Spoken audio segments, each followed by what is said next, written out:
তৃণমূলের party office থেকে খুলে ফেলা হলো যাদবপুরের সাংসদ সায়নী ঘোষের নেম প্লেট। তালা মেরে দেওয়া হলো তার অফিসে, ঘাড় ধাক্কা দিয়ে বের করে দেওয়া হলো তার সহকারীকে। যাদবপুর লোকসভা কেন্দ্রের 106 নম্বর ওয়ার্ডের গড়ফার ঘটনা।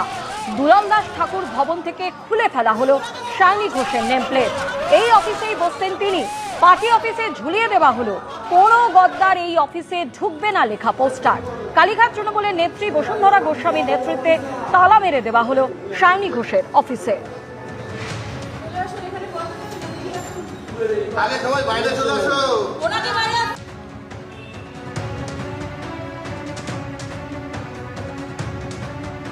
ধুন্ধুমার কাণ্ড প্রিন্স আনোয়ার শাহ রোডে তৃণমূল কংগ্রেসের পার্টি অফিসে।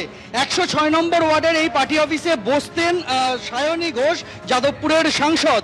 এবার সেই পার্টি অফিসে যাতে সায়নী ঘোষ বসতে না পারেন তাই তালা মেরে দেওয়া হলো এবং চাবি তৃণমূল কংগ্রেসের কর্মীরা, যারা মমতা বন্দ্যোপাধ্যায় ঘনিষ্ঠ তৃণমূল কংগ্রেসের কর্মীরা, তারা তালা মেরে দিলেন।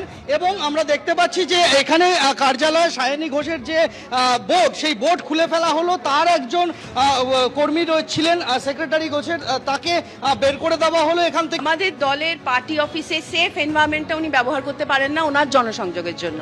ওনার জনসংযোগ করার দরকার হবে, উনি যাদবপুরে ওনার ক্ষমতা থাকে অন্য জায়গায় কোনো অফিস করে সেখানে করুন, আমাদের অফিসে আর নয়।